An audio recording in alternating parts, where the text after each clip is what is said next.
মই বৰ্তমান উপস্থিত আছোঁ লখিমপুৰ জিলাৰ পথালিপাহাৰ সীমান্তপহৰী আদৰ্শ গাঁৱত। সীমান্তপহৰী আদৰ্শ গাঁৱৰ ৰাইজে যাতায়াতৰ ক্ষেত্ৰত দীৰ্ঘদিনীয়া দুৰ্ভোগ ভুগি আহিছে। অৱশেষত উপায়ন্তৰ হৈ ৰাইজে শ্ৰমদান কৰিছে। সামগ্ৰিক পৰিৱেশটো ভিডিঅ' জাৰ্নেলিষ্টক দেখাবৰ কাৰণে আহ্বান জনাইছোঁ। ট্ৰেক্টৰত এনেদৰে শিল বালি অনাৰ পিছতে হাতে হাতে কোৰ লৈ এতিয়া ৰাইজে যি বোকা পানীৰে ভৰি থকা পথসমূহ এতিয়া সম্পূৰ্ণ কৰি তুলিছে। পথসমূহ সুচল কৰিবৰ কাৰণে তেওঁলোকে আগবাঢ়ি আহিছে।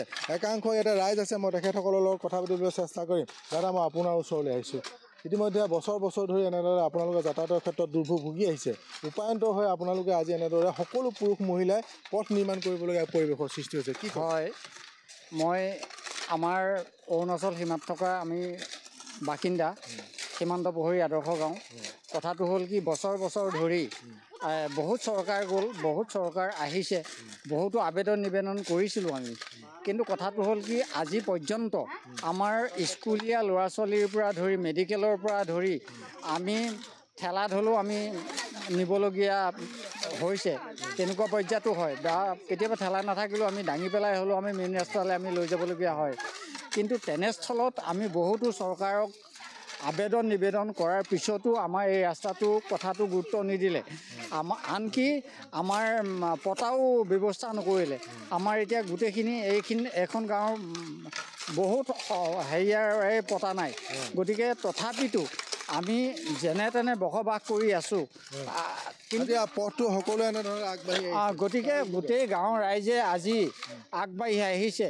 কিন্তু ৰাম ডাঙৰীয়া দেৱে নিজৰ গাঁঠি ধন ভাঙি পেলাই সহায় আগবঢ়াইছে এই গাঁওখনৰ দুৰৱস্থা দেখি পেলাই। গতিকে তেখেতক আমি অত্যন্ত ধন্যবাদ দিছোঁ। হয়, আৰু একাংশ আছে, মই তেখেতসকলৰ লগত কথা পাতিবলৈ চেষ্টা কৰিম। বাইদেউ, মই আপোনাৰ ওচৰলৈ আহিছোঁ। ইতিমধ্যে সকলোৱে আপোনালোকে পুৰুষ মহিলা সকলোৱে পথ নিৰ্মাণ কৰিছে। যথেষ্ট সমস্যা আপোনালোকে ভুগি আছিলে, আজি সকলোৱে এনেদৰে ক'ব। বাইদেউ, মই ক'ম মানে কি, আমাৰ বাটখিনি ইমান বেয়া, ইমান বোকা হয়, বৰষুণ আহে কিবা কৰে, ল'ৰা ছোৱালী স্কুল যাবলৈ দিগদাৰ, কোনোবা বেমাৰ হ'লে অসুবিধা, মেডিকেল যাবলৈ গাড়ী নোসোমায়, গাড়ী একটা মাতি লৈ আহিলে মানে আহিবলৈ নোখোজে। তাৰপাছত আকৌ বাট একদম মানে গাড়ী আহিলে ফচি যায়, নিজৰ মতে তকলিফ। তাৰপাছত আৰু তেনেকুৱা কৰি আৰু আমি উপায় নাই আৰু তেনেকুৱা নিজে আৰু খোজকাঢ়ি যাব লাগিব ইয়াৰ পৰা চেণ্টাৰলৈকে গাড়ী ধৰিবলৈ। সকলোৱে মেৰামতি কৰিছে। এতিয়া সকলোৱে মেৰামতি কৰিছে। আৰু মই বাইদেউ আপোনাৰ ওচৰলৈ আহিছোঁ, কি ক'ব? মই মানে ক'ম যে আমাৰ বাটটো হ'ব লাগে, ভালকৈ বনাই দিব লাগে। আমাৰ ল'ৰা ছোৱালী অসুবিধা পায় স্কুল যাবৰ কাৰণে, যোৱাৰ সময়তে বোকা যায়। ইয়াৰ পৰা আমি যেনতে তাৰ পৰা লৈ দিওঁ, তাৰ পৰা ভৰি হাত ধুই তাতে পঠাই দিওঁ। গাড়ী ভাড়া আহিব নোৱাৰে, গাড়ীকেইটা আহিব মাতিলেও নাহে। আৰু আজি সকলোৱে এনেদৰে লাগিছে। এনেদৰে লাগিছে, আজি ৰাস্তাটো হৈছে, আমাৰ এইটো ভাল লাগিছে। পদূলি হ'লে বহুত ভাল লাগে, এইটো আমাৰ এইটো মানে আছে। আৰু একাংশ আছে, মই দাদা আপোনাৰ ওচৰলৈ আহিছোঁ। বছৰ ধৰি আচলতে এইসকল ৰাইজে জীয়াতু ভুগি আহিছিলে পথ নিৰ্মাণৰ বা পথৰ কাৰণে। আজি সকলো ৰাইজ এনে শ্ৰমদান কৰিছে, কি ক'ব? হয়, আপোনালোকলৈ ধন্যবাদ। মোৰ ভাল লাগিলে, মানে গাঁওখনৰ মানুহখিনি সকলোখিনি ওলাই অহাৰ বাবে এটা কাৰণেই ভাল লাগিছে যে তেওঁলোকে নিজৰ কষ্টখিনি নিজে উপলব্ধি কৰিছে। মানে আমি কিমান কষ্টত আছোঁ, কেনেকৈ কি ব্যৱস্থাত আছোঁ, আমাৰ মানে এটা বিশেষ সময়ত আমি কিখিনি কষ্ট ভুগিবলগীয়া হয়।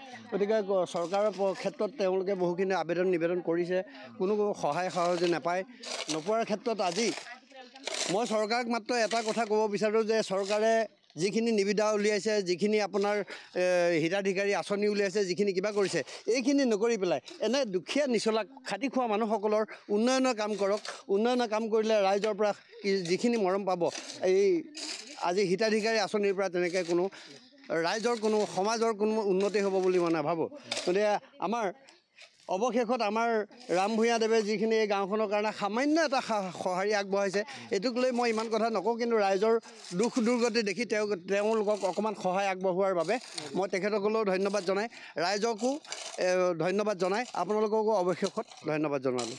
হয়, ইতিমধ্যে সকলোৱে এনেদৰে আচলতে হাতে কামে ইতিমধ্যে লাগিছে আৰু তেওঁলোকে ইতিমধ্যে আশা কৰিছে যে বিগত সময়ত যিসমূহ পথ সীমান্তপহৰী আদৰ্শ গাঁও যিসমূহ পথ, সেই পথসমূহ নিৰ্মাণ হোৱা নাই, সেইসমূহ যাতে বিভাগীয়ভাৱে নিৰ্মাণ কৰে তাৰ কাৰণে আহ্বান জনাইছে। আজি এনেদৰে সকলো ৰাইজে এনেদৰে আগবাঢ়ি আহিছে পথ নিৰ্মাণৰ কাৰণে। আমি কিছু দৃশ্যাংশ দেখাবৰ কাৰণে